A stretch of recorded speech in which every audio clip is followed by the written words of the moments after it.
be two of the winningest programs in college basketball with a combined 11 national championships. And every December they get together as a present for all the hoops fans out there. Underway at Maples, Tennessee in the orange. Home whites for the Cardinal. Tennessee starting out in a man-to-man defense. Look for them in times to put extra pressure on Stanford, try to turn them over. That was an issue when they met a season ago. They kick out the high jump. The freshman point guard, Helena Lopolo, and Cameron Brink short on the three attempt. Second chance coming for the Cardinal. 10-1 on the year. Their lone loss at home in overtime to unbeaten and #1 South Carolina. For the Hall of Fame head coach Tara Vanderveer, 3 national championships, including most recently 2021. And you see the numbers against Tennessee, so many of those against the legendary Pat Summitt over the years. Off the bounce and out of bounds. On the other side, it's Kelly Harper, who played for Pat at Tennessee, now in her 4th season as the head coach. A winner of 3 national championships as a starting point guard in Knoxville. It's been a rocky start. A lot of that due to the fact that they have played one of the toughest schedules in the country, all 5 of their losses to ranked opponents. And the pull-up is good from Jordan Horston. Great start for Jordan Horston. Keep an eye on that matchup. Both ends of the floor. She's guarding Haley Jones. Haley Jones guarding Horston. Off the bounce, Jones, the 2-time All-American, the spin in the lane. And you saw each of them playing to their strength. Horston with the pull-up jumper. That's where she's really good. Haley Jones putting it on the floor, getting into the paint, using her size.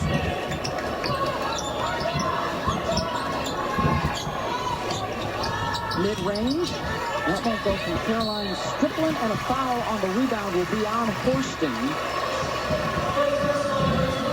It's a bit of lineup in flux for Tennessee. And there is a look at the starting 5 for the 3rd game in a row. They will bring Rakia Jackson off the bench. Honorable mention All-American who transferred in from Mississippi State. Time to lob over the top. Very often, and a trip coming to the free throw line. Here's a look at Rakia, hoping that she'll be in soon. Rakia Jackson was a DNP for 2 games. Coach's decision. You mentioned the last 2 games. She's been coming off the bench. In their most recent game, she came off the bench but did not get on the floor until midway through the 3rd quarter. When we were asking Kelly Harper about that, she kind of took time and said it has to do with practice and practice habits. So she said we should see, though, Rakia Jackson in this game in the first half. And this is on the freebies. And now Tennessee the other way. Horston bothered on the shot. Stanford, one of the top shot blocking teams in the country. And they have the best defense in the Pac-12 conference. And a foul battling for position on the block. Sarah Puckett whistled here. Stanford has such great size, and it helps them have an ability to block shots. And Horston at 6'2" can typically shoot over most defenders, even if they're big players who have switched out on her. But Stanford's size is just at a different level. Polo off the bounce, one-handed, and she'll earn a trip to the free throw line. Foul on Jordan Walker as we welcome in the 3rd member of our crew, Andrea Carter. Well, thanks, Bev. Rebecca, you talked about Stanford's size and how much trouble that has caused opponents. That is especially important today against Tennessee because they are without their 6'6" center, Tamari Key. Due to blood clotting in her lungs, Tamari announced on Instagram that she would miss the remainder of this season. If you go look at her Instagram post, you will see hundreds of comments from players around the nation expressing their support, including Cameron Brink and Haley Jones of Stanford. I talked to Haley Jones about her support. She said, listen, in the women's basketball community, we absolutely have to stick together. The respect, the care, and the support for Tamari is definitely there, guys. Andrea, Tamari Key is their anchor on both ends of the floor. Great take by Jordan Horston. She could be an eraser as a shot blocker, which would allow allow her teammates to exert a little bit extra pressure defensively out on the perimeter, and a player you could go direct entry to. As you see Stanford the last couple times, without Tamari Key and defensively, they have been looking to post up and go to that high-low. Well, Rebecca, I talked to Jordan Horston yesterday about the difference with Tamari Key not being on the floor, and she said the first practice without Tamari Key was a major adjustment. It was almost emotional. Passes you're used to throwing, things you're used to doing on defense, you just can't do anymore because you're right. She is not there to clean things up and make things easier. Well, that also makes this matchup in the paint so much more important. The kick out to Puckett for three, and Sarah knocks it down. She has taken over as the starter for Rakia Jackson. She's been playing really well the last few games. She's playing more at the 4 spot than the 3, more comfortable there, but obviously a player who can still stretch the defense. Cameron Brink goes to the right. She and Haley Jones, two returning All-Americans, the only team in the country that can boast of that. Another look for Puckett. Back-to-back Jays. Just gives Tennessee so much spacing when they have players who can come down and transition secondary and hit that shot. We talked about the tough schedule. They've started to crank it up a bit the last few games. In fact, they've won 3 in a row. They're going to get a foul here on the box out against the Cardinals. But they're in a much better mental space and obviously physical as well.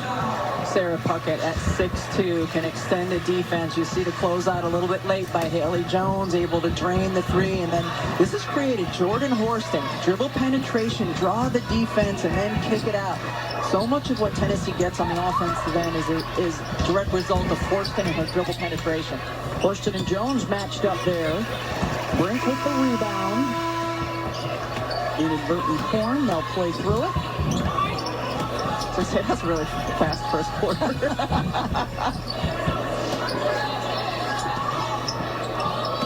5 on the perimeter right now. Fran Belidi is under the court, handed jump, one of the best three-point shooters in the country. With the miss, Belidi tries to clean it up. Tipped to her by Jones. Jump will try again. Knock this one down. Hannah Jump shooting over 50% from 3 so far this season. A player who you cannot give that open look on an offensive board. What's going on with the horn here? They're instructing the teams to go to their corners. I think there's a question about exactly who that one of those fouls was on, or who is not in the scorebook. Jillian Hollingshed, number 53 in orange, just came into the game. So, but like, don't you have to wait for a whistle or something? Can you just hit the horn? Excuse me, I've got a question. So it wasn't inadvertent. It was not an inadvertent horn. They were trying to catch it before the last, because I would guess there's technical free throws that will be coming up here shortly. She is on our little sheet of paper over here that we get before the game, which is unofficially unofficial.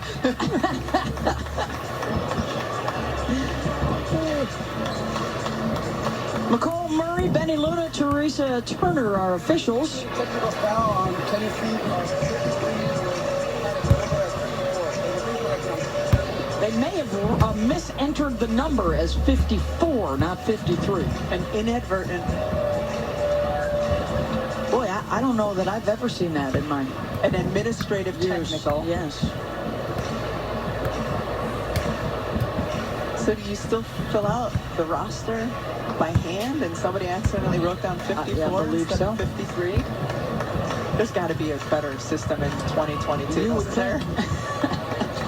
It might be electronic at this point, but still, they pushed the wrong button. At any rate, it's Hannah Jump to the free throw line, who is 5 for 5 on the season. Senior from San Jose.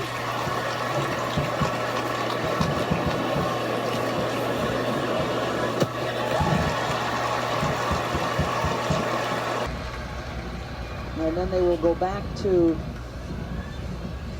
just the 2 free throws, so the inbound here possession will be with Tennessee. Right now, I just feel bad for whoever's job it is on the Tennessee side to submit the lineup. Yeah. Maybe they just have bad penmanship. The 4 looks like a 3, or 3 looks like a 4. spoken as a person with bad penmanship. There you go. And there is Hollenshed, blocked on her first shot attempt by Brink. Hollenshed is long, but not as long as Cameron Brink, and she is so good as a shot blocker. Great backdoor. Jones to Brink for 2. And that's the thing, when Tennessee comes out with a little bit extra pressure, they're susceptible to back cuts. Beautifully done by Brink. Hollenshed bothered on a second shot attempt by Brink.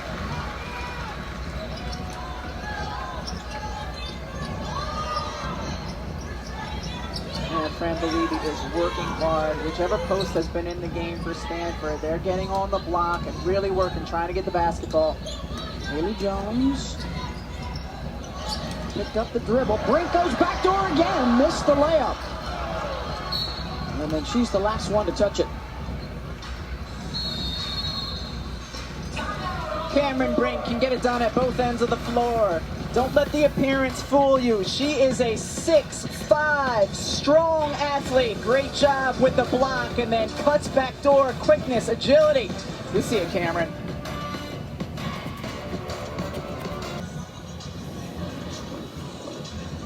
Welcome back to the Pac-12 on ESPN. Maples Pavilion here at Stanford. The Pac-12 hosting the SEC. We've got the Cardinal and the Lady Vols. Beth Mullins along with Rebecca Lobo courtside. Andrea Carter is with us here this afternoon as well. Tennessee, as we've talked about, Rebecca, battle-tested with that tough schedule, and they have come in here this afternoon against number 2, ready to go. Yeah, this is a Tennessee team that's record doesn't accurately reflect what this team can be come February or come March. They've played a great schedule. They are a talented team, kind of just now finding their groove, finding their substitution pattern, and playing Stanford tight so far in this first quarter. All 5 of those losses to ranked opponents. They were hanging tight in all 5 of those games.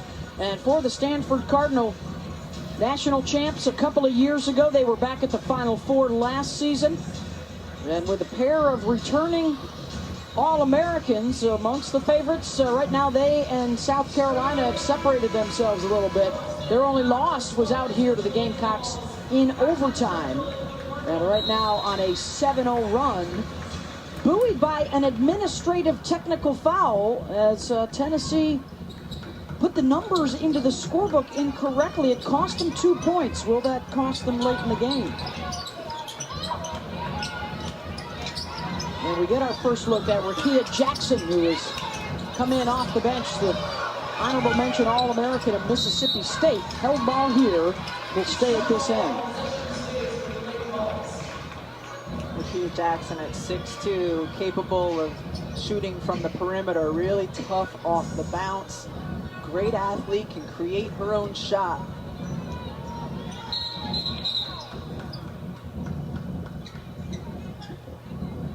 Got some perspiration on the floor. Well, it'll be interesting, too, to see how they adjust and adapt without Tamari Key, who was having a terrific season, out for the year. This is a team that has relied over the years so much on dominating the paint, on owning the glass, and getting to the rim just like that. There's Jackson.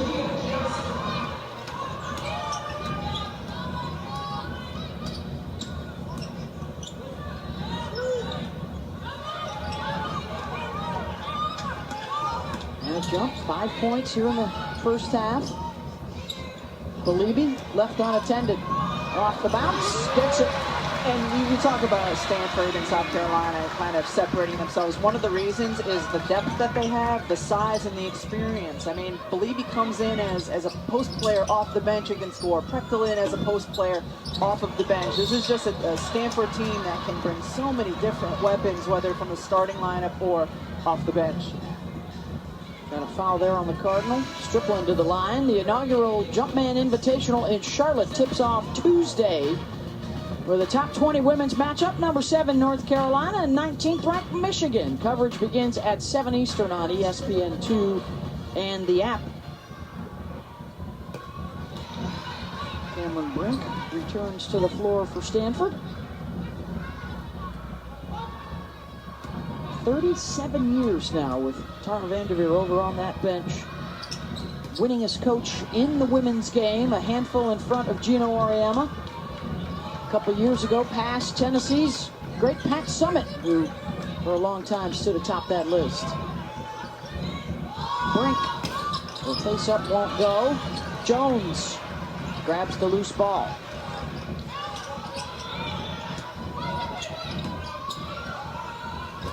Mid-range is good from Jump. Jumps, most of her time is spent outside the three-point line, but very capable, of course, of hitting off and pull-up as well.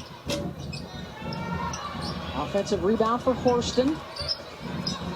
Jones defending and commits the foul. And that's going to be number 2 on Haley.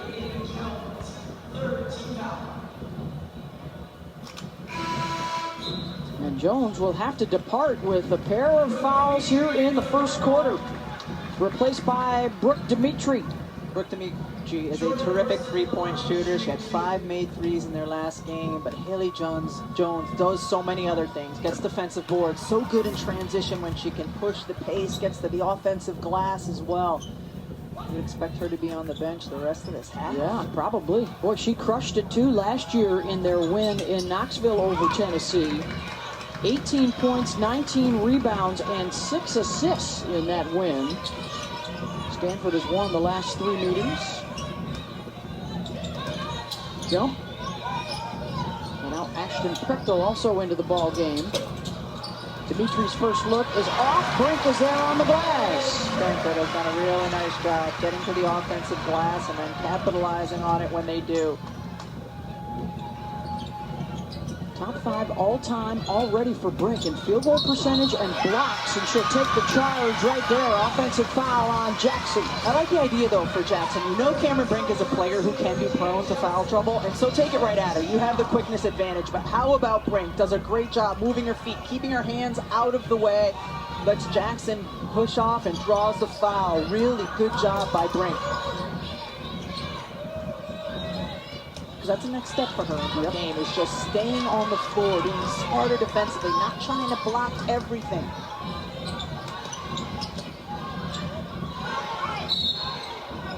Got a whistle off the ball, going to be on Strickland, fighting for position with Cameron Brink. And into the bonus here in the final minute and a half for Stanford. Second foul on Strickland. She'll depart. Jasmine Franklin, the grad transfer from Missouri State, and a former All-Missouri Valley Conference player, coming on.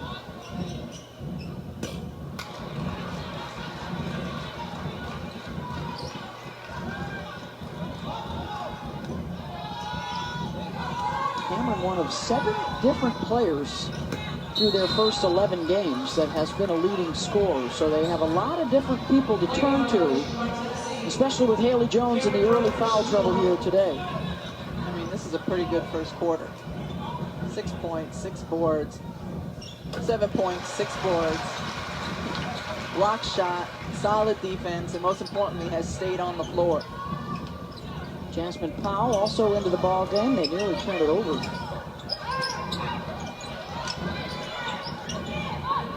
Jackson wants a screen. Gets the switch. Franklin. Blocked by Brink. She averages 3 a game, then gives it away, and bothers another shot, and then commits a foul. And immediately turns to her teammates and said, hey, come on back. We need some help. Of course she does. She blocked the first one, contested the second one. I mean, we said this is an area of growth for her. You can't give her 3. So great job, discipline, the first one here. You know, just trying to find a player to give it to. Comes back in. This is a great contest. And then the third one, you just got to stay disciplined. Cameron's got to stay disciplined and keep her arms in the air, because what happens when she picks up her first foul every game, if it's in the first half, there she goes. Yep. She's on the bench now. But what was Tara telling us? You don't have to block every single one of them. And there she was 2 for 3. She almost did. Play the percentages. The lefty Franklin misses the first at the line.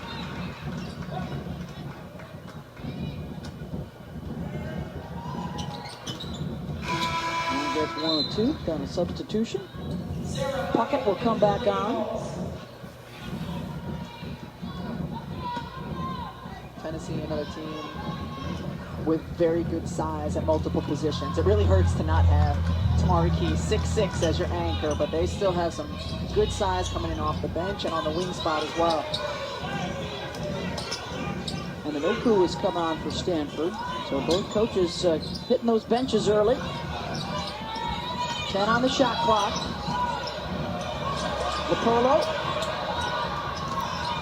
Gonna need a bailout. Belibi gives him a second look, and Horston's got it. And then a reaching foul is going to be called on Agnes. And while Stanford has depth, if you're Tennessee, you're thinking, all right, Cameron Brink is out right now with 1 foul. Bailey Jones is out with 2. Let's make our push. Strong end to the first quarter. You would imagine they'll still be on the bench to start the second.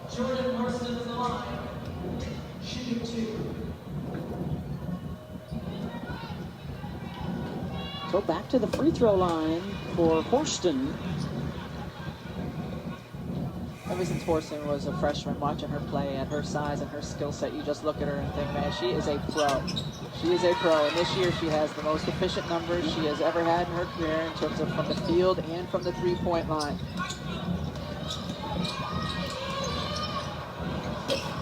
Short on the shot. Held ball, and it will stay at this end. Stanford can hold for 1 if they want. Again, Stanford doing a really good job crashing and being active offensively once the shot goes up. 7 offensive rebounds. Doubling up Tennessee. And the total boards, Belibi, no. They should have held the last shot. Yeah. Or do this and get the ball back. Get it right back. But now I think it might be smart to hold the last shot. Well, let's see. They got a freshman running the point. Here she is. Lipolo checks that clock, and now we'll back it out.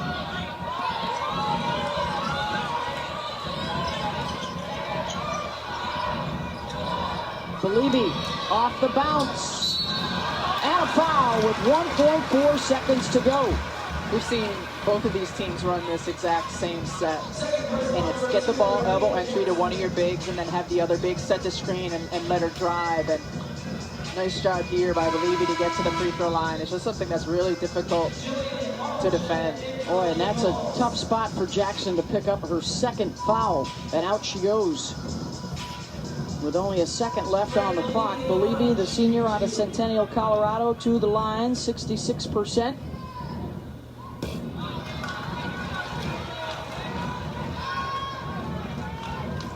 Both sides have missed 7 free throws already. Missed them both, and that'll do it. 20-17, Stanford with the lead over Tennessee when we return, remembering a coaching legend. Then we'll be back after this message and a word from our ABC stations. Well, the basketball world lost a legend this week with the passing of Billy Moore at the age of 79. National championship coach, United States Olympic coach, Naismith Hall of Famer, who started out at Cal State Fullerton, then on to UCLA.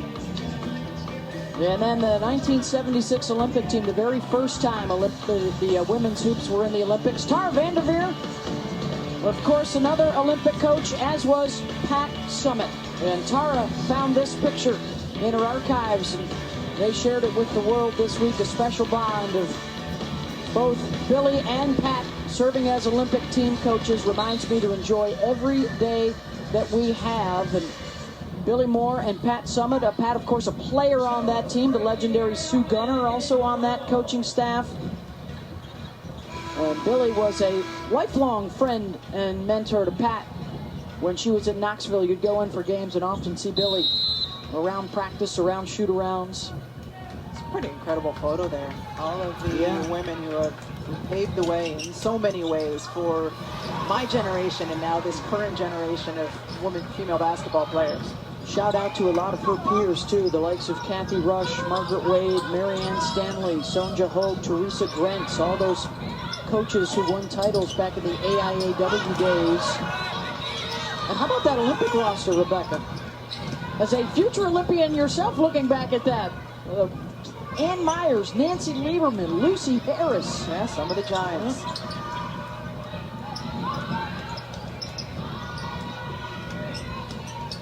Horston drops it off for Hollingshed. Another bother on a shot by Brink.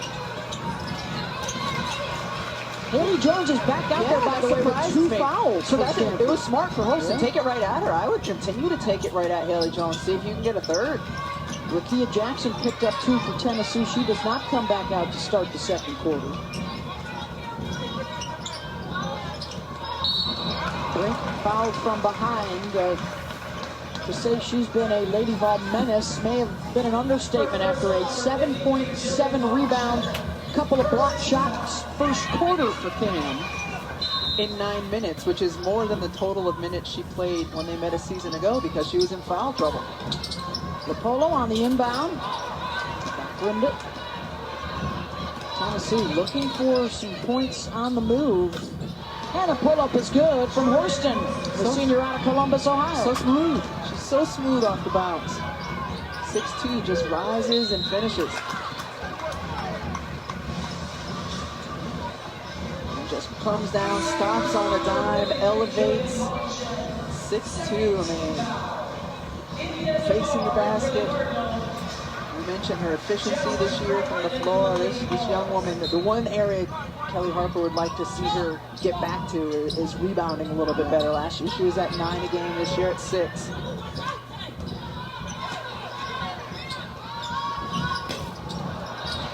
There's Horston with the rebound. Hit 1,000 points earlier this season. She's got 500 rebounds, close to 400 assists. And the foul on the rebound will go against Hollingshed. That'll be her first.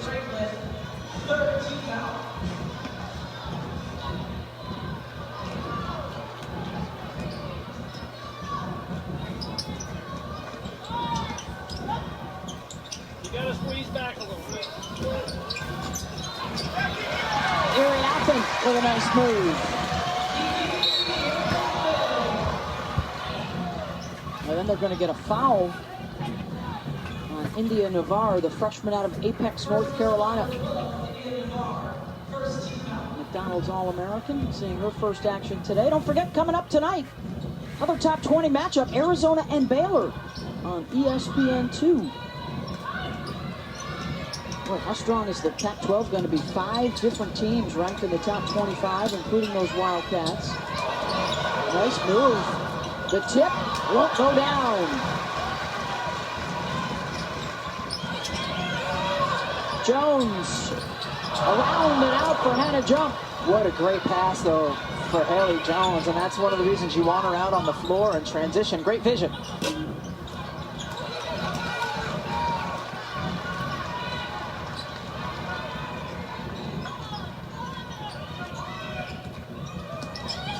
Jones takes it right inside and Horston and scores.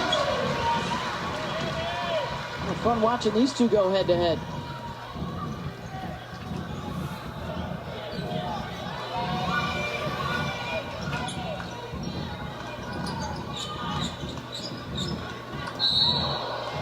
Oh, that's going to be on Brink, just trying to push her way through the Franklin screen, and that is her second foul.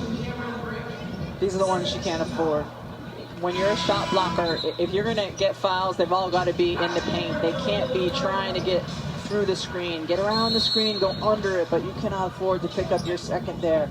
Because unlike Haley Jones, who Tara has put back in the game with 2, I don't think we'll see Brink again this half. She fouled out 8 times her first 2 years. Only the one time this season. But Rebecca, they seem to happen in big games. South Carolina, UConn. Big moments. Backdoor jump. Assist, Haley Jones.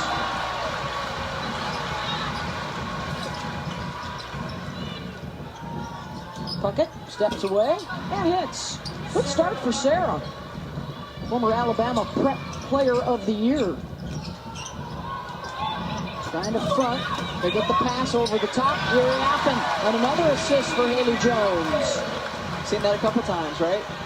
High-low, trying to get the ball into your post player. Stanford's post players have worked really hard trying to establish position inside. Jones, a little bit of everything here. She gets the rebound, head up, the feed, and a missed lay-in. A lot of contact away from the ball on that one. Tennessee clears with Horston. Puckett, trail. Got it. Her third of the first half. That's a scouting report miss. They didn't locate the shooter. Such a focus for Tennessee in their transition defense to find their way out to the shooters, and they've done a pretty good job of it. Stanford 1 for 7 from 3. Jones.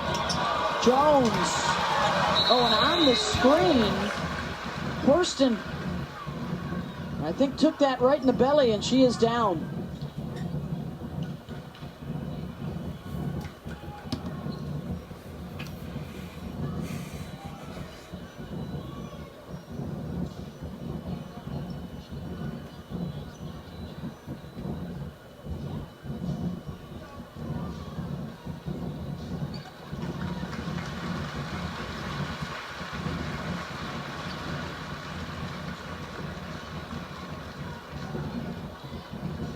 She just ran into the screen as Uriafen turned to get it to Jones.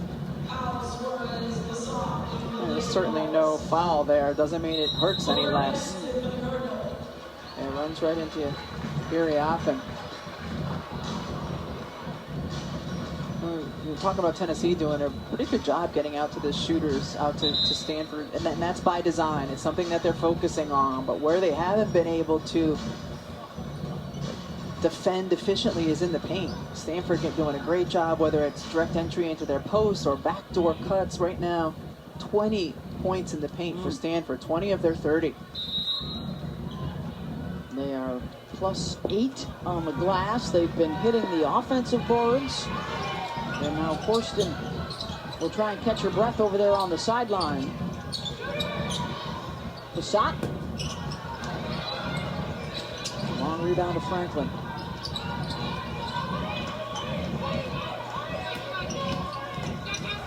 Foul off the bounce. Jones hanging close to Puckett. Scoop and one! Marta Suarez, the 6'3" sophomore from Spain.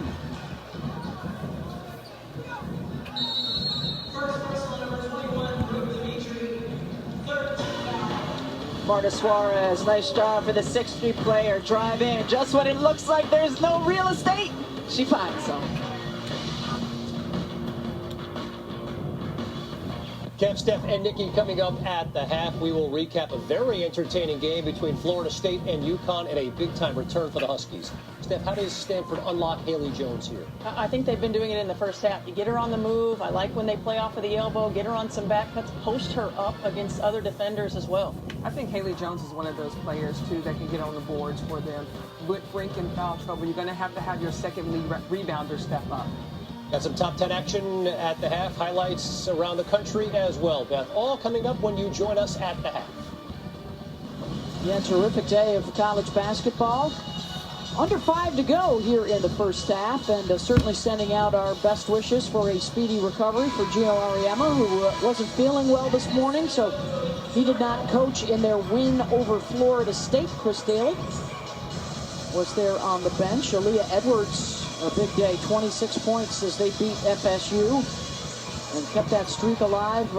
Had not lost back-to-back games since the '93 season.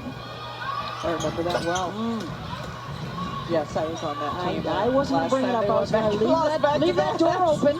I'm sure a big part of the reason it happened was sitting right next to you. But congrats as well to Indiana. They picked up another big win today, and a blocking foul going to be called on Franklin on the drive. Yeah, it's a multi-screen kind of day, Rebecca. You got Iowa State, Villanova going on right now on ESPN. Notre Dame, Virginia Tech coming up at the top of the hour on the ACC network.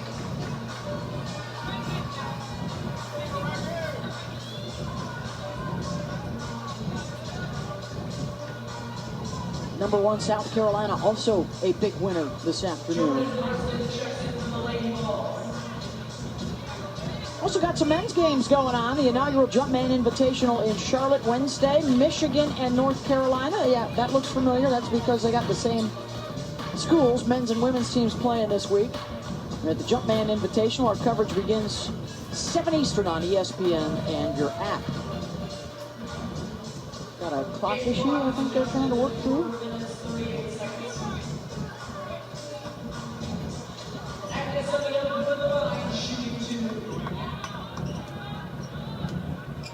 Magnus Eminoku, the junior from Australia, with the miss.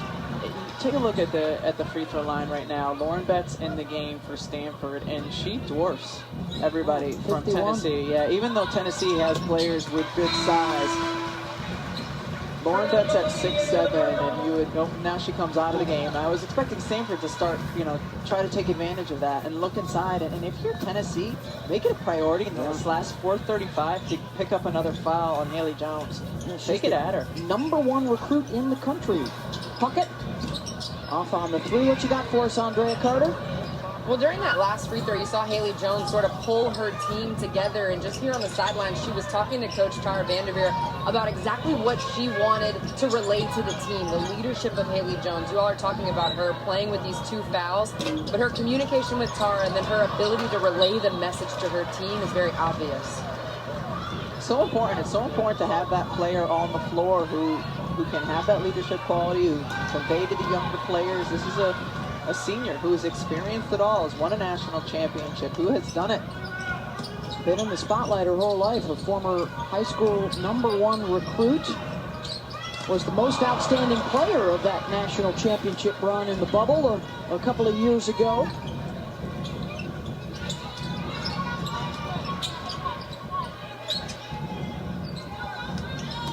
Off the bounce, Suarez got around Dimitri. And with Haley Jones in a little bit of foul trouble, the player she's not guarding, Jordan Horston, has moved off that assignment. Yeah, put her on somebody else.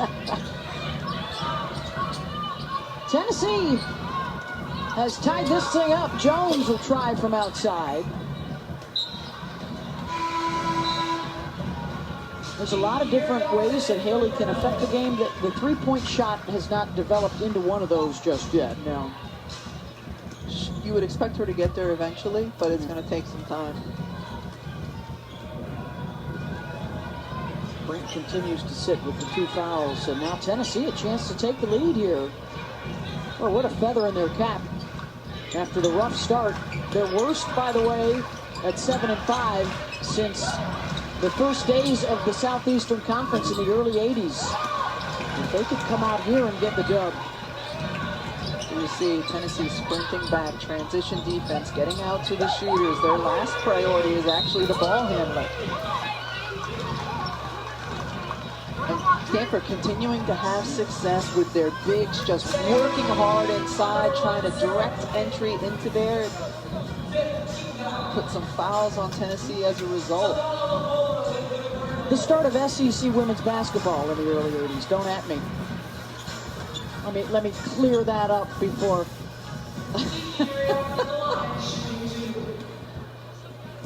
Did you just say don't at me? It was a preemptive strike. Yes. Yeah. That's where we're at. That's one of those things if you said it 10 years ago, it would make absolutely no sense at all. Don't at me. Here happen. Boy, the free throw shooting is leaving a bit to be desired. Yeah, They've both close. Yeah. Suarez. Boy, she's feeling it. Taking it inside and then missed the gimme.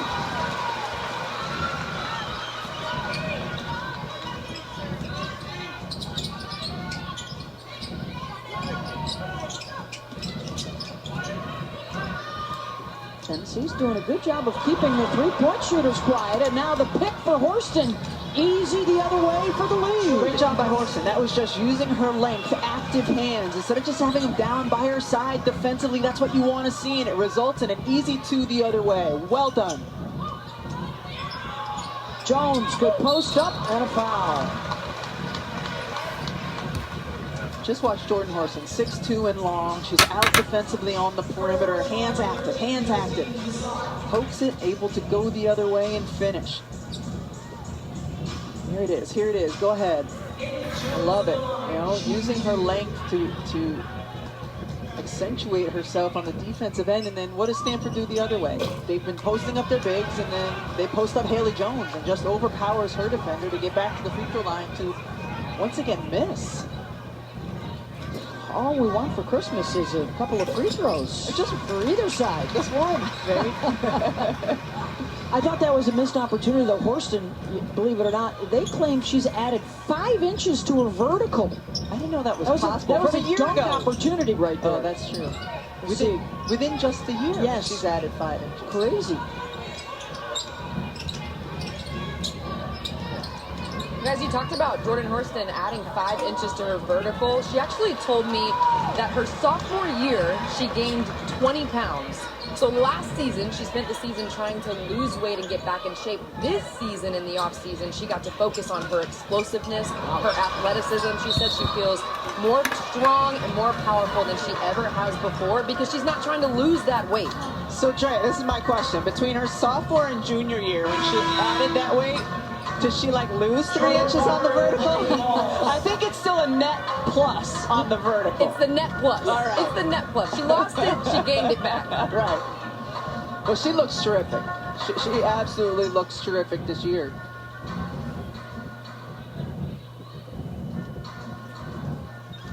We got 2 pros on the floor right now in terms of assuming they come out ready for next year. Yeah, and Horston and Haley Jones. I mean, you have more pros than that on the floor. Yes. I mean, in this particular draft. Speaking of next year, how about the return of Brittany Griner? She announced this week that now that she's back from Russia, she plans to play in the WNBA this summer in Phoenix. Great news for the fans. The best part about that is that she feels healthy enough physically and mentally where she can do that.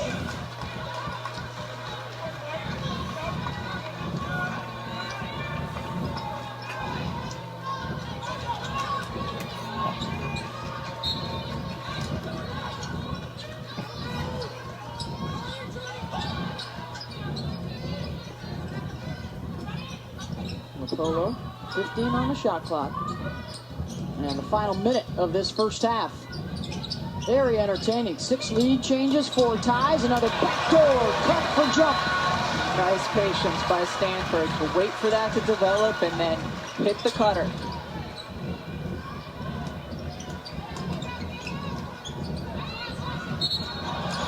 And a travel and a turnover. Let the play develop. You know, part of getting the back door is the initial part, when you have to extend out and get the defense to bite on it before you go back door. That's the thing with Stanford. You want to put pressure on it because they can be prone to turning it over, but then you have to deal with the back door cuts when they don't.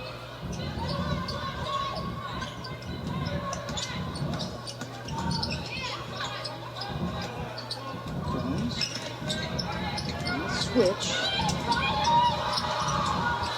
Tries to step through. Good defense by Tennessee. Shot clock's off. 2 to tie it up at the break. 3 for the lead. That's the player whose hands you wanted in. Issues the screen. Top shot off the window, and Horston gets it to tie it up at the buzzer. A dozen for Jordan Horston, and a big finish for Tennessee. This is the second time this half we've seen her do this. Just make a tough shot using the glass beautifully. Go ahead and flex on us, Jordan. Let's get over to Dre and Coach Tara Vanderveer. Coach, Haley Jones plays that entire second quarter with 2 fouls. How would you describe your trust in her to keep her on the floor? You know, Haley's a very smart player, and she knows she had 2 fouls, and she stayed in the game. We need our whole team playing better defense and not fouling, and also taking better shots. But, you know, we've got a second half, so we need to play better. 1 for 7 from the three-point line, but you're getting work done in the paint. When you say better shots, what are you looking for? You know, on balance, higher better percentage, keep going to Cam, go inside. We need our post people finishing. And I think we're capable three-point shooters, but we have rushed some three-point shots. Coach, thank you. All right, thank you. Thank you very much, Andrea. 11 points for Hannah Jump to lead the way for Stanford. Horston with 12, and Sarah Puckett with 3 triples, 11 points for Tennessee. Lady Vols right in the thick of it at the break as we get you to Kevin, Steph, and Nikki. All right, Beth, Tara wants better shots and better defense on Puckett and Horston and the Lady Vols. And what an entertaining 20 minutes inside Maples with Steph White and Nikki Fargas. Kevin Connors here in studio. Stanford's a national championship contender, and Tennessee is unranked. How do we explain what we're seeing right now, Steph? Well, to me, Stanford needs Cameron Brink on the floor. She has got to stay out of foul trouble. She's incredibly efficient when she has 7 points, 9 rebounds in 11 minutes. For them to be a national championship contender, she's got to be on the floor for more than 20 minutes a ball game, and I think that they need her. They flow through her, but she's got to be more disciplined. Yeah, she definitely has to be more disciplined, because what's going to happen is teams are going to use that against them, and they're going to start going at her. But on the flip side, Tennessee is getting it done with Horston. Her ability to get to the basket, her ability to defend, rebound. She's got 3 assists, 12.6 rebounds. She's just a stat filler. And then the play of Sarah Puckett, being able to step up and knock down the three-point line, knock down threes from the three-point line. She's 3 of 5. That has allowed Stanford now to have to expose their defense, spread out a little bit more, and that gives Horston that dribble drive penetration lane that she likes. It's a Tennessee team that could use a big-time win like this, and they are right in this one, even at the half in Palo Alto. Terrific day for women's college basketball across the country. Florida State and UConn got things started over on ESPN. Steph, why is this a different UConn team with Nika Mule? Well, I mean, she just gets them at the pace that they want to play. She distributes the basketball. She understands who needs to get it, when they need to get it. 12 assists.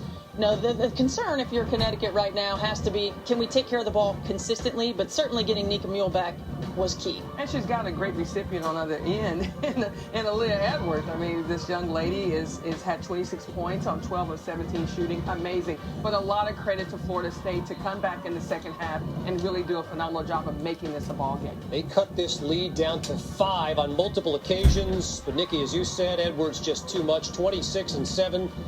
In an 85-77 victory for UConn. And look, it wasn't a poor start to the season for Aaliyah Edwards, 15 points through 8 games. But look at what she's done in the previous 2 games. Again, a monster performance today, shooting it so well from the field. Nikki, lots of good today, but this was a blowout. And then this had the potential to be a 1-possession game in that fourth quarter.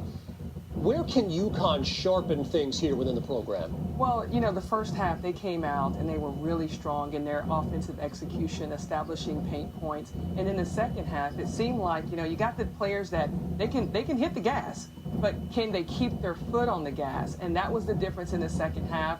I thought the momentum that defensively, when you saw a team pick up and turn them over, you got to take care of the basketball. You can't continue to give away 20 possessions a game and think that that's going to help you in the postseason. It's just not what you're used to seeing out of UConn teams, right? They're sharp at all times, value every possession. No, you mentioned it. They went away from Aaliyah Edwards for a period of time. Who's got the hot hand? How can we get them the ball? How can we continue to dominate opponents? And you know, that's a mindset. That's a mindset that this team, who has been disjointed with a number of injuries, is really trying to bring together as they head into conference play. And again, part of the big news here today, Beth and Rebecca talked about it, UConn without Gino Auriemma, the legendary Hall of Famer, was not feeling well prior to game time. Chris Daly coaching the team today. She's now 14-0 as UConn head coach. The nation's #1 in action today. Total domination for South Carolina against Charleston Southern. Steph, what does Dawn Staley hope to get out of a game like this? Well, certainly you want to build your depth as the season goes on. Play a lot of players, get your bench some game experience so that if you need them down the road, be it foul trouble or injury or other situations, they are ready to go, and they were able to do that here tonight. The other thing that I would say is that you're getting ready to go into SEC play, and you've had a tough non-conference schedule. This gives you a chance to also rest some of your key players like Aaliyah Boston. In an 87-23 win, Boston played very sparingly in the second half. Morehead State, Indiana. Nikki, the Hoosiers shot 56% from the field, 21 assists in a blowout win. Well, again, another game where you're just sharpening up the things that you do well, the ability to get other players involved, give them a little confidence going into their next game. I think Morehead State, to me, is one of those teams that, you know, you look on your schedule, are you going to allow your level of play to go down? And they did not. I thought Indiana stayed strong and stayed diligent in their execution. Talk about keeping your foot on the gas. The Hoosiers sure did it. 87-24, Indiana winning big. Good in-state rivalry here. Northern Iowa, and the great Caitlin Clark getting buckets early. Buckets early, buckets often, buckets all the time. You know, Caitlin Clark sure can light it up. I think for Iowa, continuing to find the balanced scoring, they've done it here today.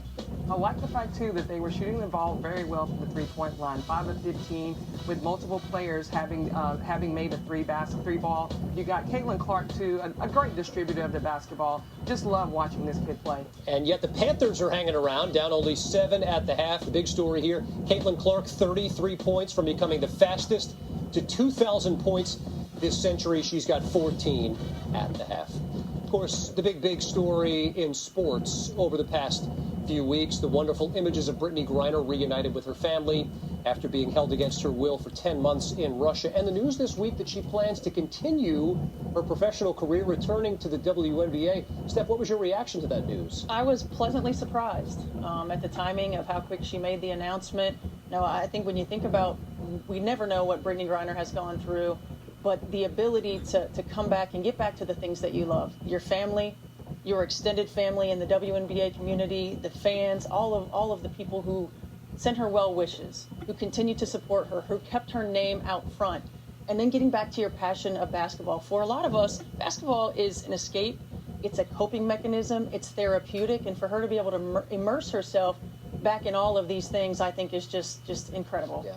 A lot of times we don't know what anyone's going through, especially to the magnitude of what she's experienced. But what we do know is that she is one of the greatest basketball players to ever grace this court.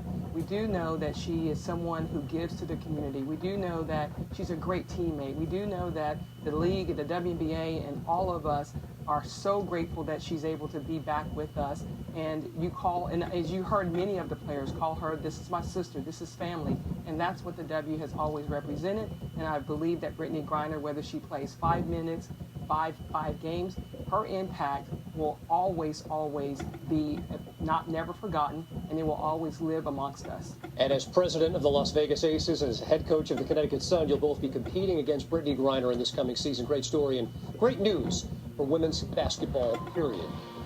What an entertaining first half we've had in Palo Alto. What a performance by Sarah Puckett and the Lady Vols, even with number 2 Stanford at the half.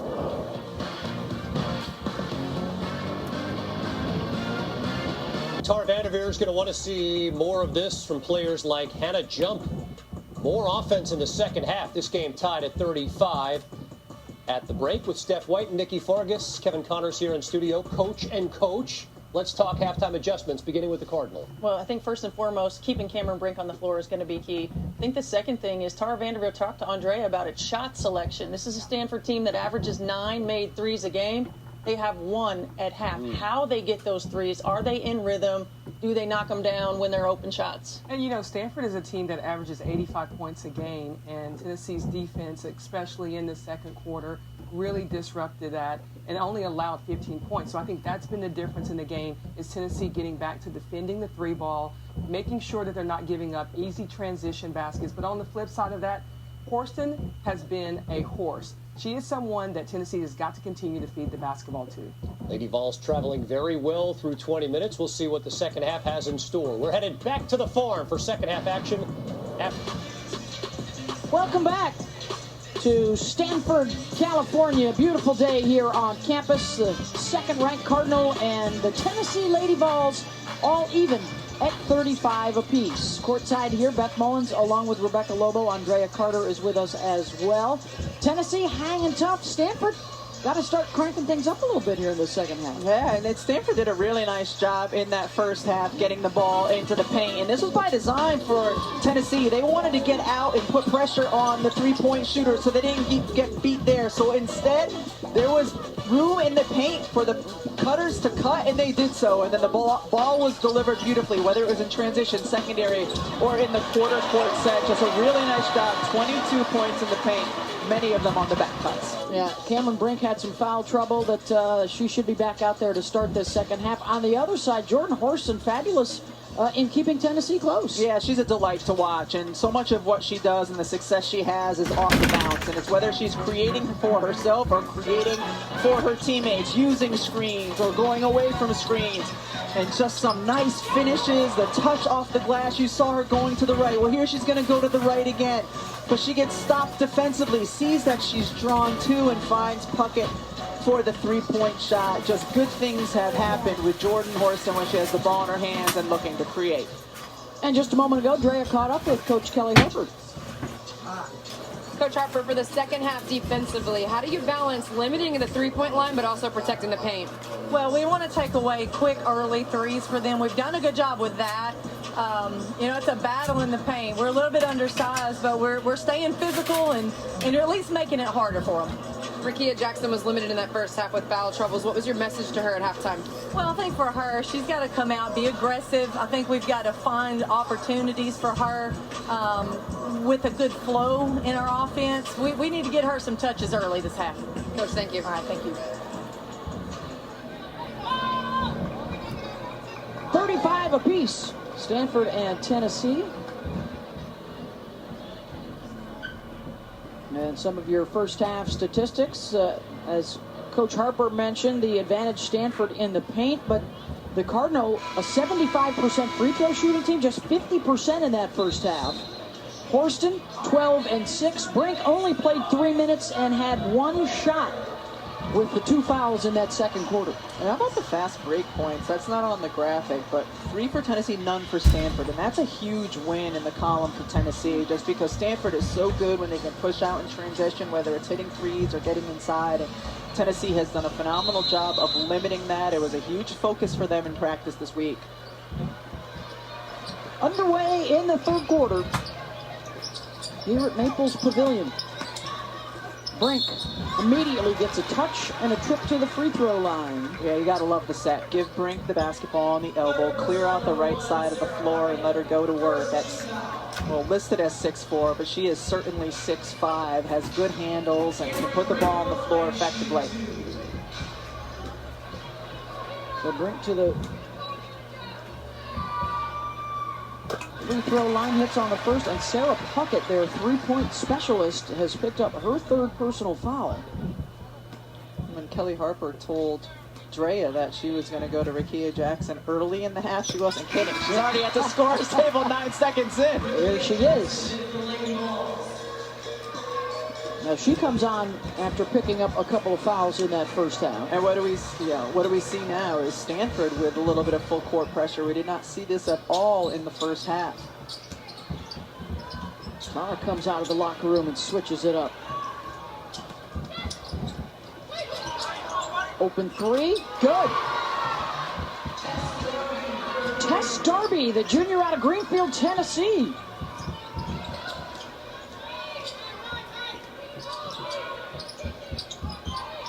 Her first bucket. Brink gets into the lane, the spin no. And we're going to have a high ball situation. It will go to Tennessee.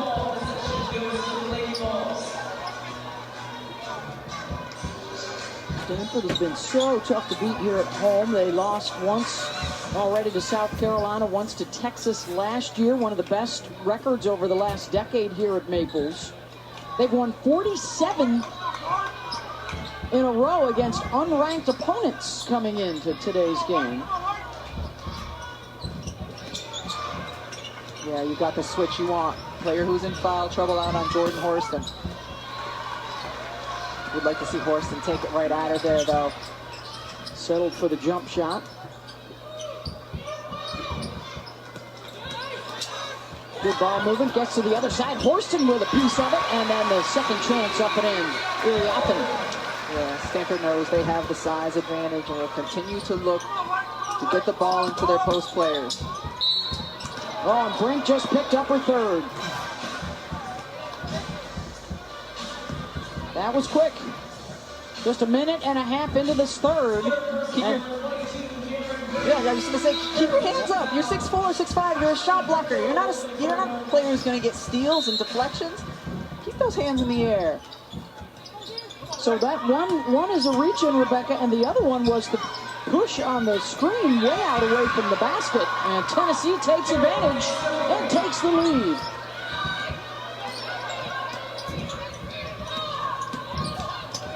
Rapolo all the way to the lane. Really nice job by Rapolo. You could see her kind of assessing the situation as she drove in. Is the help going to come? Because if it does, I'm going to drop it off. But the help did not. Somehow that one got over Prechtel and a dart right into the basket. Strickland with the bucket.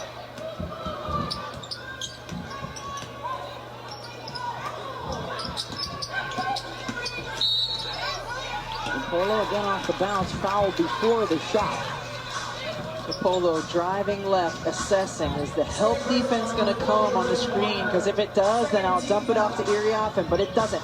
So she finishes, and you're right. How does this go in? It almost like she threw it down.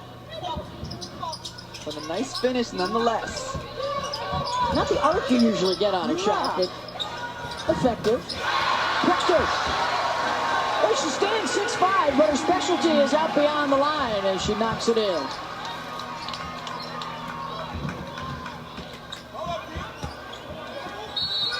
And that's going to be a bump on Iriafen.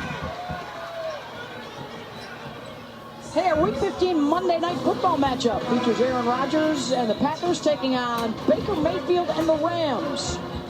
Always fun, the night games in December at Lambeau Field. 8 Eastern, 5 Pacific on ESPN and ABC. Both teams in must-win pretty much situations. The Manning cast is back tonight as well. On ESPN2. Rapolo caught from behind by Horston. Last couple times down Tennessee offensively, Strickland has used her size to post up inside. So Tara Vanderveer says, I'll see you size and send in 6'7". That's why Lauren Betts is in the game now. Betts had a bit of an ankle tweak earlier in the day, so not sure how much we would see her. She played less than a minute, really one play in the first half. The #1 recruit in the country coming out of high school last year.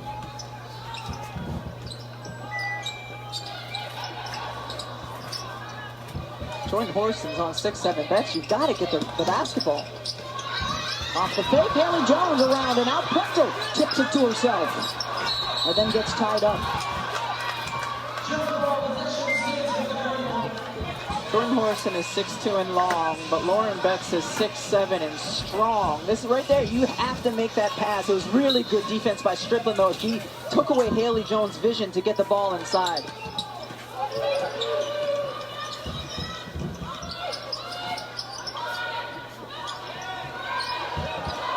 Under 10 on the shot clock. Jones looking for three. No. That's a foul on the rebound. Good defensive possession for Tennessee because you are very content with Haley Jones taking a three-point shot. She's struggling from there this year, only 15%. Made 2 on the season. A couple of subs coming on. Hollingshed and Powell back in there for Tennessee as Strickland now has picked up her 3rd personal foul. So each side has a big on the bench.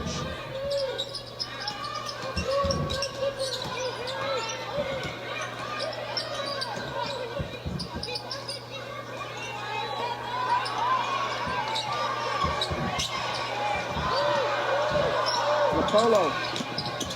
The step back. And another scrap for a loose ball, and this time it'll go to Tennessee.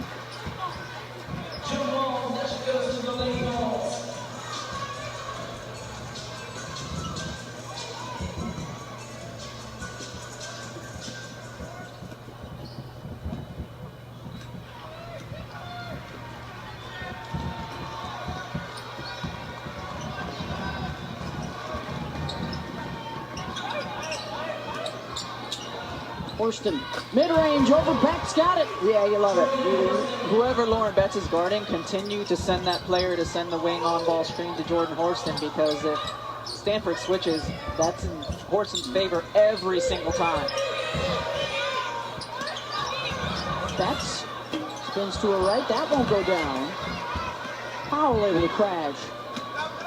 Suarez pulls up for three. That's got a jump inside.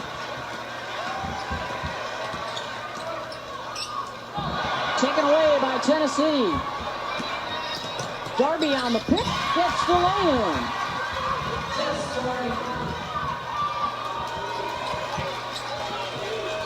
As we see Stanford turn the basketball over, that's now 7 turnovers for Stanford. Tennessee with 3. This is a Tennessee team that struggled early in the season with turnovers. 29 versus Ohio State. In the last 2 games, they've kept it in single digits. It's huge for them if they can take care of the basketball. Bechtel may have forced that one. Well, the Cardinals are going to get the ball here, under 5 to go. And a 2-point Tennessee lead. A couple times we've seen Tennessee be able to get out, create havoc, turn defense into offense. Another 2 for Darby.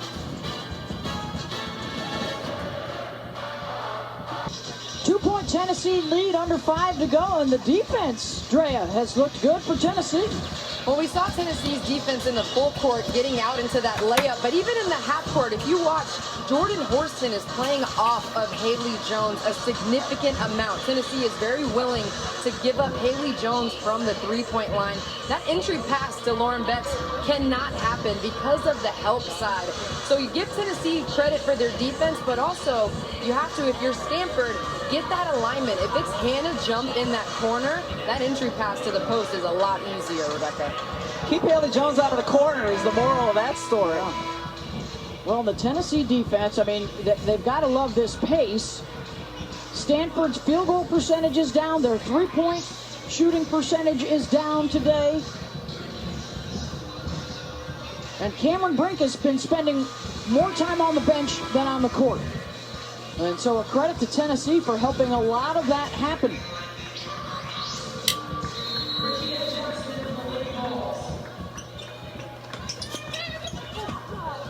And they'll force another turnover. And another jump ball. This has been really scrappy at this end of the floor early here in this third quarter. How many jump balls do you have this third quarter? I think 3. I think it's 4. Yeah.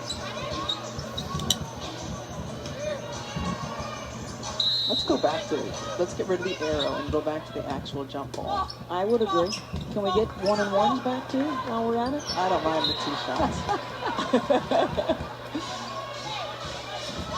I delight in big little jump balls like you see in the WNBA or NBA. Little point guard against your biggest player. I find it visually entertaining. Kick ball there.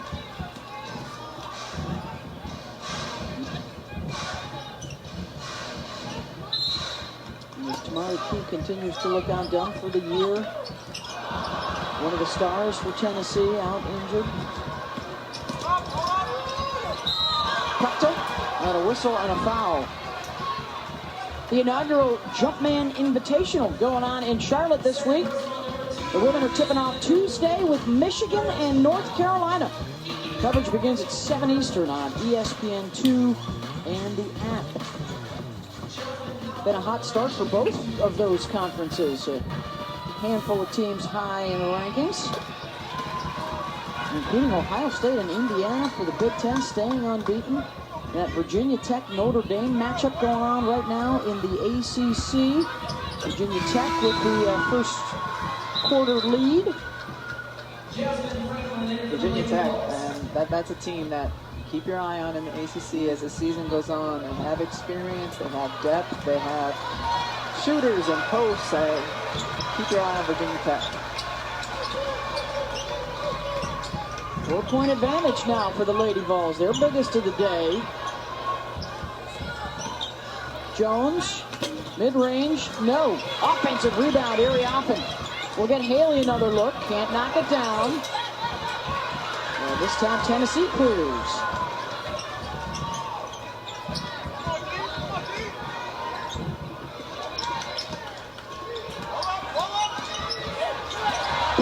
Prechtel.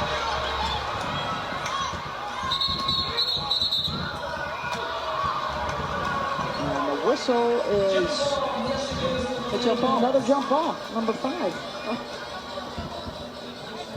Prechtel with the block earlier in the play. Not only is she big, she's long. She's got long arms.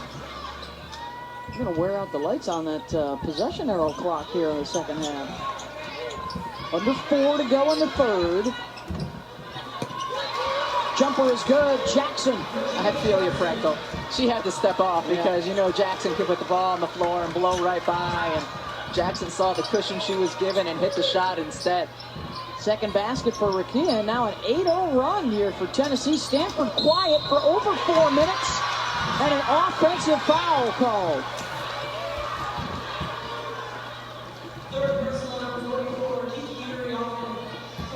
Third on Erie offense, so she's got 3, and so does Cameron Brink.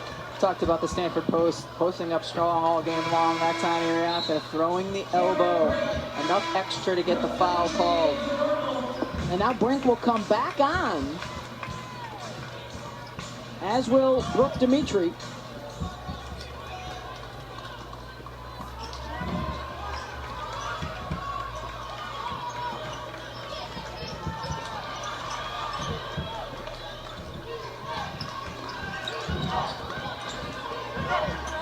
Yeah, there you go. You want to get Brink switched on to Jackson. That's going to be favorable for Jackson going at Brink, who has foul trouble. 10-0 run. Took them some time, but they got there. Brink calling for it. Been limited to just 13 minutes in the game. And a foul called on the shot.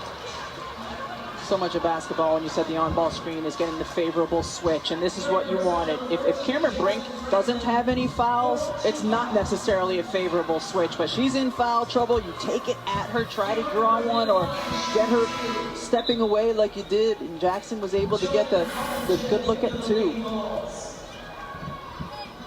Looking for the first points of the second half for either Brink or Jones. Tennessee has kept them quiet. And that'll end the 10-0 run. Well, foul troubles kept Brink quiet.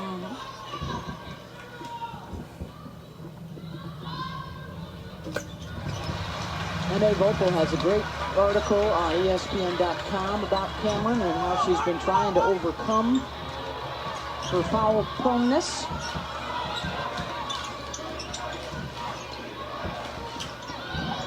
Jackson. Off the bounce again and off the window. What makes her so dangerous. 6'2", quickness when she puts the ball on the floor, ability to get inside and finish around the rim. Brink back to the line again. Hollingshed with the foul. And if you have Brink in the game with foul trouble, you have to look to get her the ball inside. And that's what Stanford has done the last 2 possessions. She's in there to score.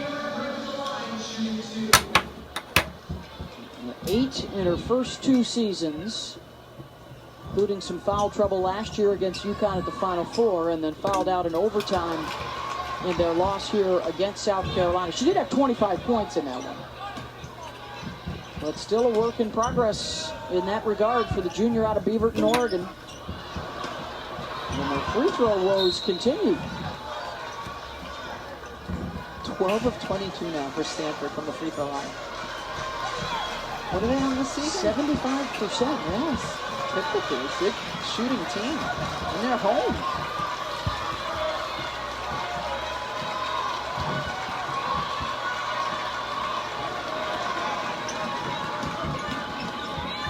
Right at Brink again. Cameron holds her ground. You prefer, though, if it's Jackson going at Brink because she's 6'2". Jones steps through and scores.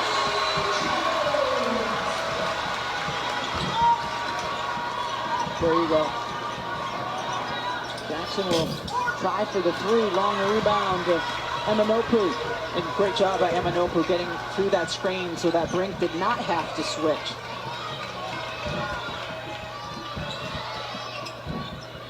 Cameron calling for it.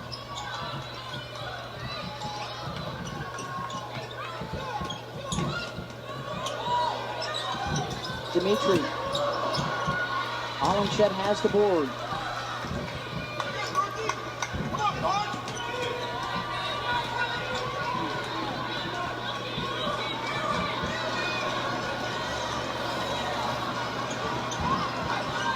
Jackson again gets in the lane because of their ability to go off the bounce. The paint points are almost dead even now. Jones bumped and fouled.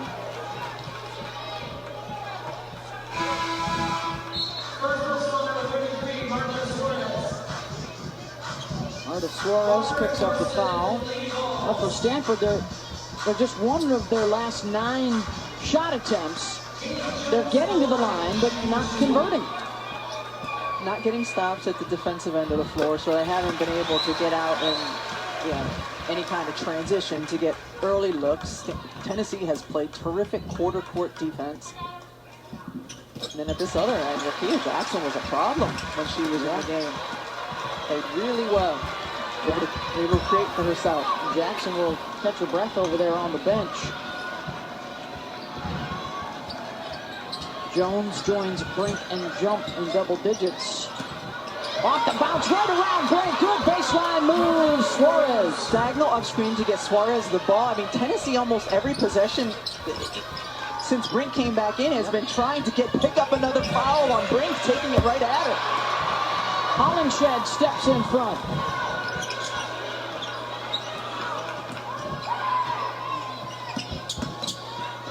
Short corner, blocked. And that being said, great job by Cameron Brink to not pick up that foul when they've been going at her every time. Shot clock is off here to end the third.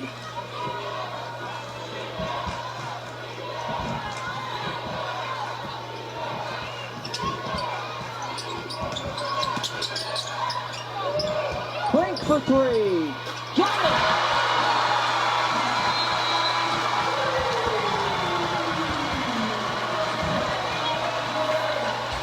58-53 Tennessee as we head to the fourth quarter. Big third quarter for the Lady Vols. Suarez baseline around Brink. And then Cameron steps away for 3. And we'll be back after this message and a word from our ABC stations.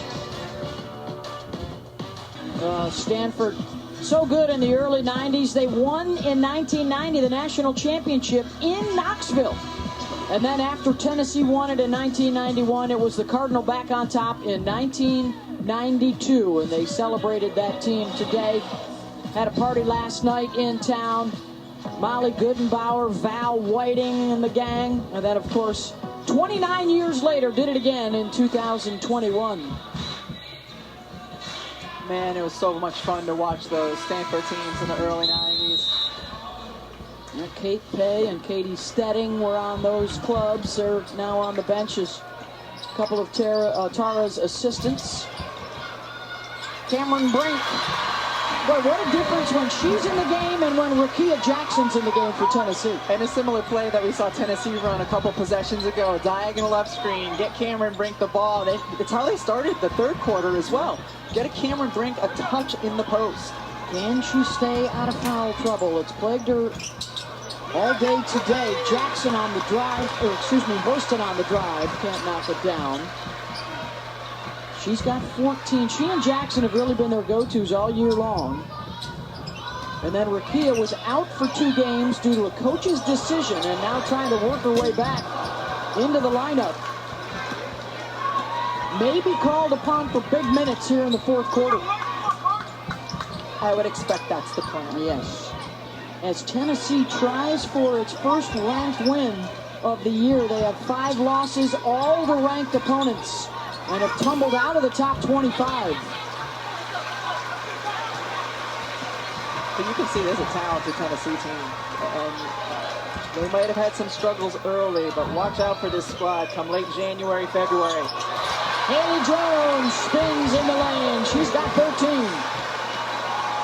Cameron Brink has a double-double on the day, and it's a timeout, Tennessee.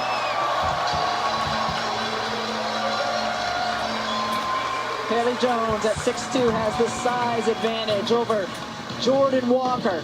So what does she do? She goes to it, spins inside, nice little floater. Look at both huddles as we are underway here in the fourth quarter, and a good one. Tennessee took an 8-point lead in that third quarter, and Stanford has come marching right back. 1-point differential. Huge difference for Tennessee in the third quarter was the play of Rickea Jackson. She is so good creating for herself off the bounce. She can pull up and hit the mid-range shot. She can take you all the way to the rack, able to finish over players with good size. 8 of her 10 points came in that third quarter. She's back in the game now along with Jordan Horston as Tennessee tries to make this final push. Yeah, she was the leading scorer in the SEC midway through the season last year at Mississippi State, and then entered the portal. And arriving in Knoxville, averaging 16 a game this year. They were looking for her inside. Number 2 in orange. Knocked away by Dimitri. Yeah, really good job by Dimitri. Sort of pulling the chair first to get Jackson to go down and then getting a hand on the ball. 47 wins in a row for Stanford against ranked opponents. Unranked, excuse me. Looking to get the lead back. And they do. Cameron Brink.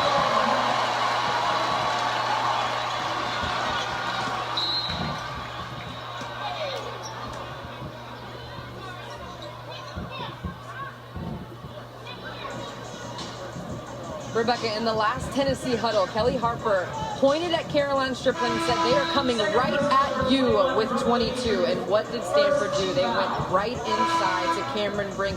Did you see how she pointed for the ball to get swung the right way, to get the right angle? The IQ of Cameron Brink on the offensive end definitely shined that possession. And Strickland tried to get to the high side and get around to help. Her help was just a little bit late. Come over for the double and then gets the block.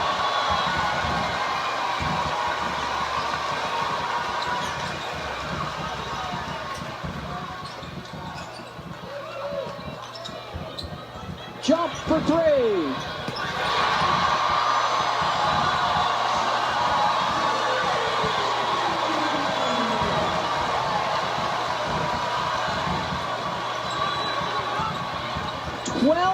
Stanford run. Horston Brink with another help side block, and it's out of bounds to Stanford. How about after the block, Cameron Brink, her dad's right there, hyping each other up a couple possessions ago. Cameron Brink straight up comes over and gets the block without the foul, and then we saw it again on the last possession. Jump, back to back. Out of bounds to Tennessee.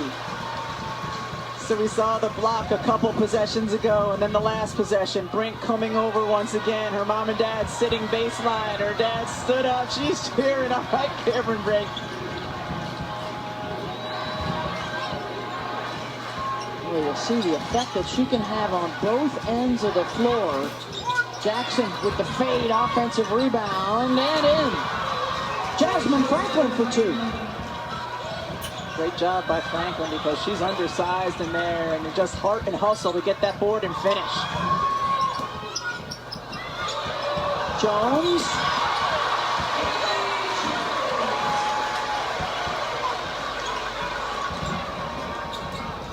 Brink with another block, and then pleasantries between her and Jackson.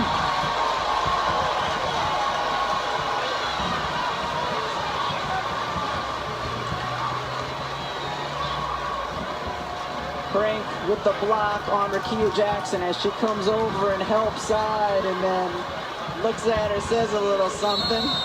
Jackson says a little something back. Glad the officials didn't call it technical on that. 5 blocks now for Brink, 1 shy of a career high.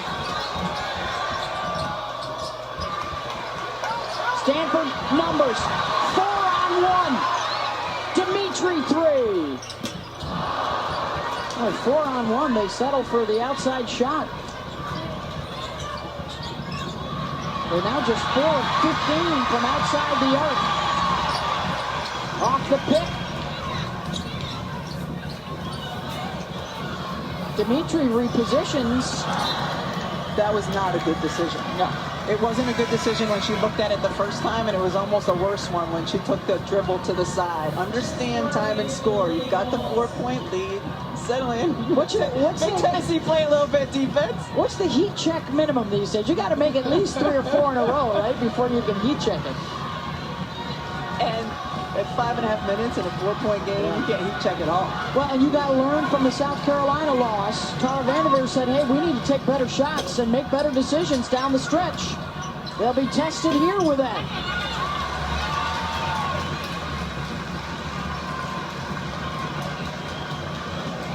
We're approaching 5 minutes to go in a 4-point game. And a lot of that, she was talking about Haley Jones and her decision-making and how she has to grow from that South Carolina game.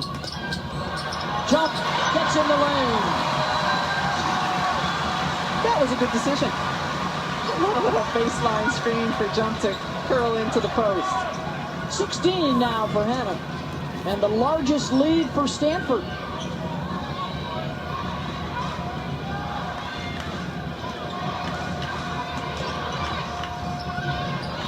Looking for 3. Offensive rebound and a foul. That'll be on Dimitri.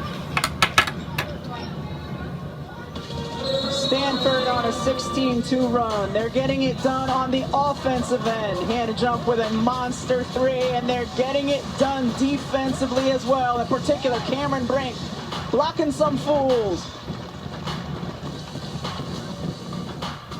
A 13-2 advantage for Stanford here in the 4th quarter to turn this thing around. Stanford has been able to get things going on both ends of the floor. Solid defensively, solid offensively, and so much of that is Cameron Brink. We know she can step out and hit threes. It's when she's in the post that she can be so dominant. Blocking shots as well, including this one. And forgive me for the block some fools going to Brink. That's what we tell our kids when they go play in their high school games. Go block some fools. So no disrespect at all to Tennessee. Just a little shout out to my kids at home. And let's check in with Andrea.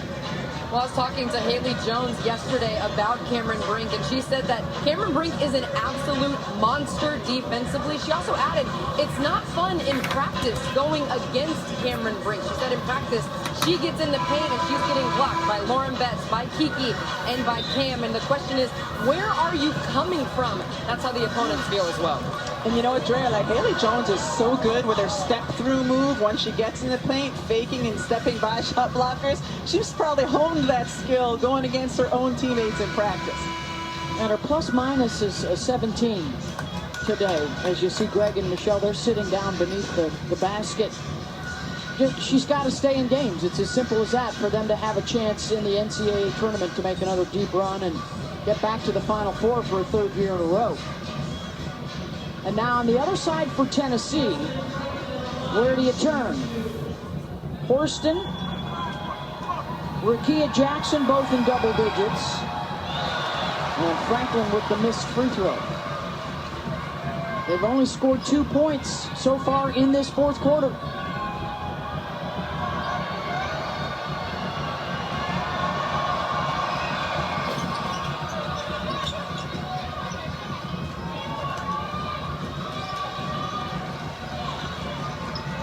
Five-point game, 4.5 to play.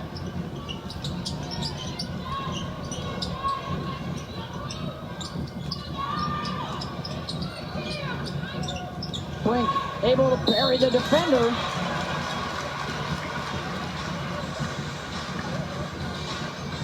Cameron back to the free throw line. Don't forget the Jumpman Invitational in Charlotte on the men's side is coming up on Wednesday. It's Michigan and North Carolina, 7 Eastern on ESPN and the app.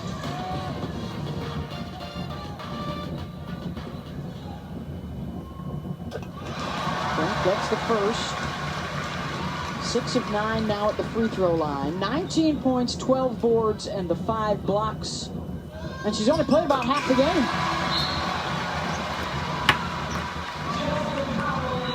Jasmine Powell will return.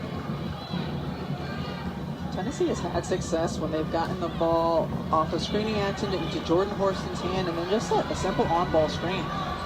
Get a switch. Yeah, you'll see it here. They're running an Iverson action for her over the top. They held Horston to just 2 points in the second half as Jackson misses the shot. I just would like to see the ball in Horston's hands. Haley Jones, backdoor.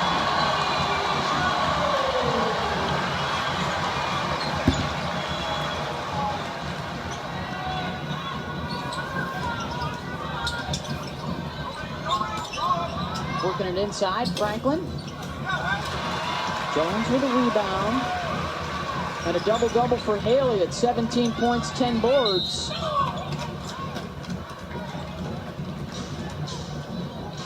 Elbow entry into Cameron Brink, and then Haley Jones just works beautifully off of it, puts her hand up so Brink knows where to pass the ball, and it's such a luxury to have a tall passer because they can see over the defense and deliver it cleanly. Jones picked. Horston.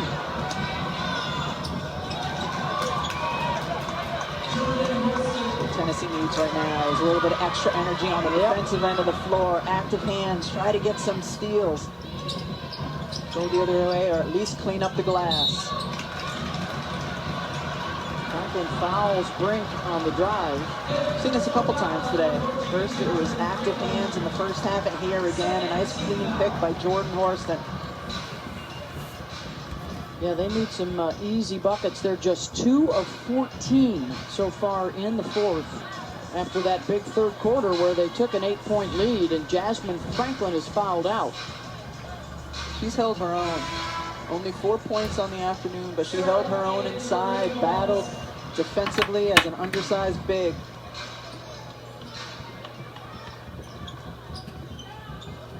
Just a couple of team fouls apiece so far in the quarter. And Jump missed a chance to get it inside the Brink.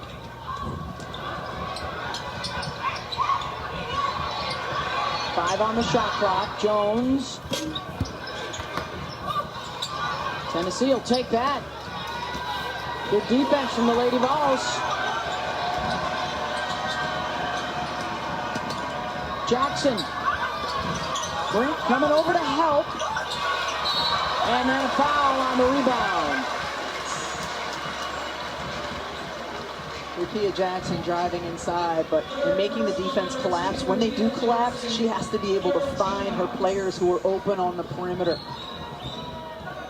She's only at 1.5 assists a game. That's where Horston, when she dribbles in and penetrates and draws a crowd, she's able to find her teammates.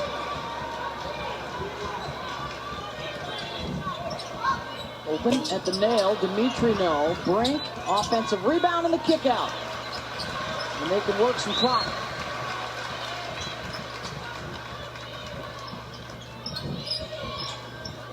Jump for three. Brink another rebound. Jones drops it off for Noku, missed. And a third offensive rebound for the Cardinals. Tennessee just does not have those bigs in there right now. That's where they were missing Franklin at the moment. Even though she's undersized, she was boxing out and able to get a body on the bigger Stanford players. Haley Jones on the fourth chance of the possession.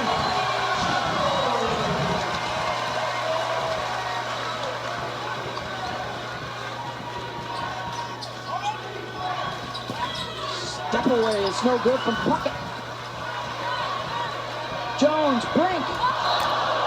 Out of her reach. She had beaten everybody up the court.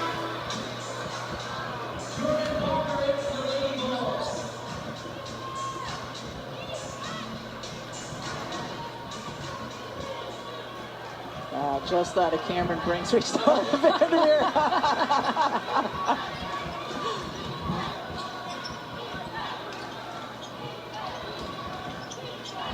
Jackson, now time getting short for the Lady Vols. She'll take it to the left side. And a quick timeout. Got to anticipate some pressure coming up. 72-65 Stanford. Back in a moment.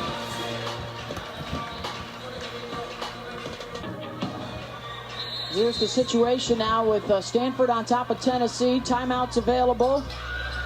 One foul to give for Tennessee. Now you give it. Oh, Jump will take the three and hit it. Once Stanford got the ball over half court, you got to give those fouls. They have really struggled from the free throw line today. Now they've missed 10 freebies. And now Brink has the rebound. Now go ahead and foul. Oh, we're going to get the steal. Hurston fouled on the drive. That'll be the fourth on Cameron. So we see what Tara Vanderveer looks like when they go for the home run pass and it goes out of bounds. What does the bench look like when Jump drains the three?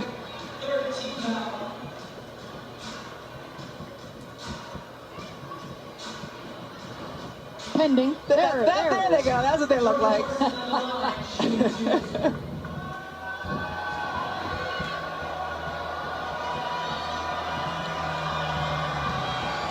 16 points, 9 rebounds for Jordan Hurston today.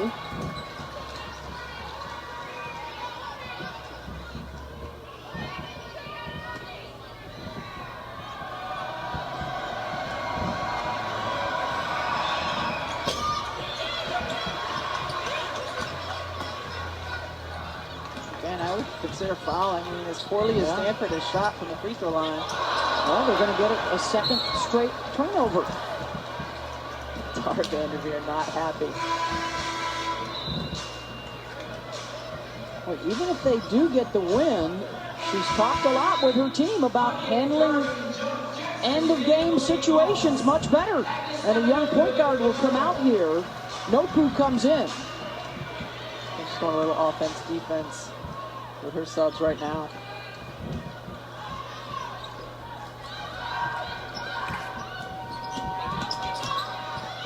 There's the sixth block of the ball game for Brink. And it's out of bounds off of Tennessee on the over-penetration from Walker. If you're going to over-penetrate, you then have to kick for a three. I mean, great job, Cameron Brink going straight up. Ball goes off of Walker. Yeah, in this situation, with you down 9, if you're penetrating, it's because you're looking for a kick for a three. So she has tied her career high with those 6 blocks. The 17 rebounds ties her season high. In how many minutes? Well, 25 minutes. I mean, in the first half, she only played 11. She averages just under 20 minutes per game. Some of it has been foul trouble, but a lot of it has been just the depth of Stanford and the margin of victory against most teams. And with the rim protector in there, look at the difference in the fourth quarter. They've outscored Tennessee 22-8. Only 3 Lady Vol baskets in this fourth quarter.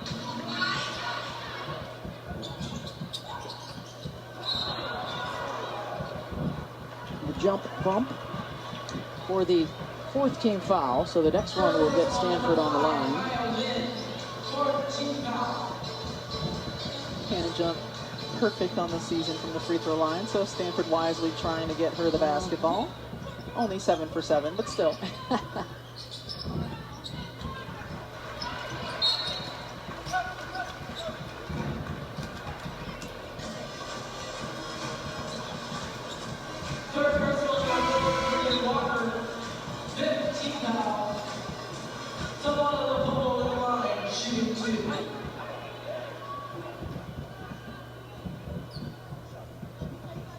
Lapolo to the line.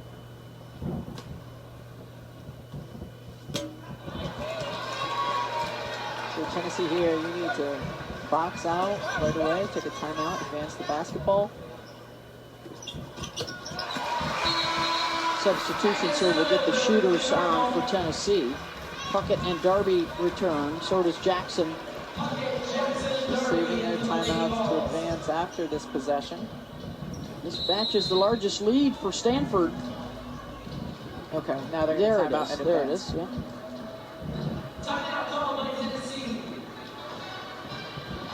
They will have a couple left. They also have the possession arrow. Puckett hit 3 threes in the first half. Hasn't hit one in the second. In fact, as a team, Tennessee just won a three-pointer in the second half.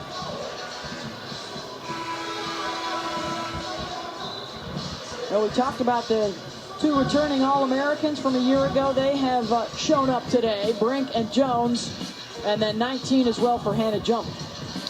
Nice balance for the Stanford Cardinal, and all 3 of those players do such different things. Hannah Jump, 3-point specialist. Haley Jones, dribble create. Cameron Brink, a little bit of everything, but most dangerous when she's inside. Certainly looking for a 3-point attempt here from Tennessee.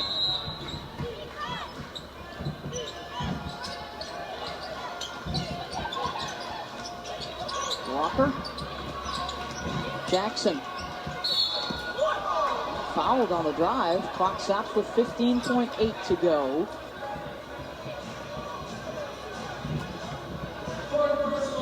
So after they had the last 2 weeks off for their finals, they will actually have 2 more games to go before the Christmas break. They've got Creighton and Cal.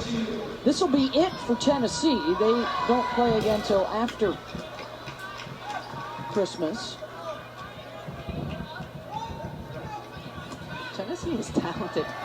They're just going to take a little bit more time to really gel and find their way, but do not let Tennessee's record fool you.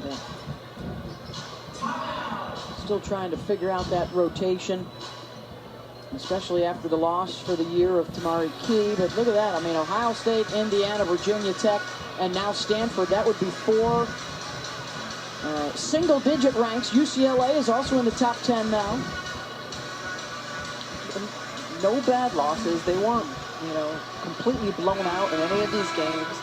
Multiple transfers on this roster that are finding their way, and the team finding their way with the new pieces.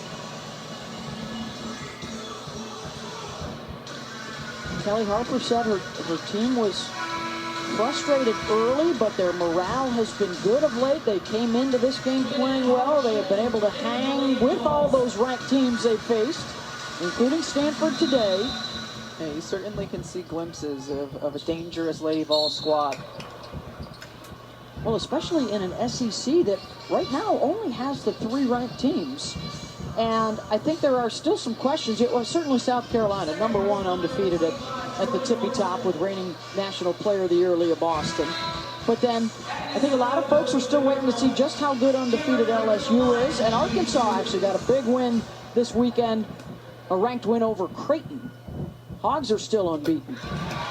LSU has looked really, really good, but they have not played a Power 5 conference team yet. So I am eager to see them when they're going against a little bit stronger competition, because they've looked really good so far. Oregon State tonight out in Hawaii, their first Power 5 foe. As time starts to run out, Horston will pull up mid-range and hit it.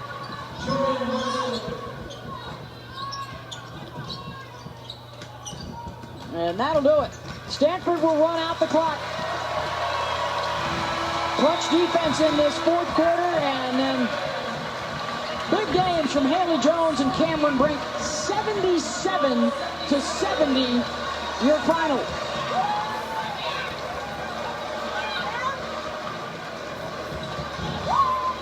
Cameron Brink has been playing like a first-team All-American this season, and her game has grown. She continues to be a terrific shot blocker, but a threat facing the basket with her back to the basket, and then a loaded Stanford roster. Haley Jones with a big game, Hannah Jump with a big game, and then just wave after wave of player that Tara Vanderveer can send in. 11-1 for the Cardinal. Tennessee will drop to 7-6.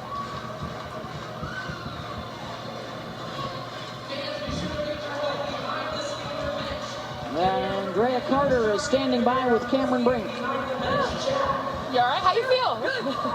Cameron, you dealt with foul trouble throughout this game, and you still finished with 20 points, 17 rebounds, and you tie a career high with 6 blocks. How are you able to get it done? You know, just my teammates believing in me. It's simple as that. So, you know, it's fun to come out with them every day in and day out. So they're the best. I'm really thankful for them. Well, speaking of your team, you know, they're up by 8 with a minute left to go in the third quarter, and then you all outscore them by 15 points. In that fourth quarter, what did you feel from the team to pull together and go on that run? Yeah, we really just locked down on defense. We started talking a lot more. I think Brooke came in and gave us some really great minutes. Haley went off, and Hannah Jump's always super reliable. So, you know, I think we just really stepped it up. You mentioned Haley Jones. She had a double-double along with you as well. At one point, you and her scored 15 points in a row for the team. How would you describe her impact?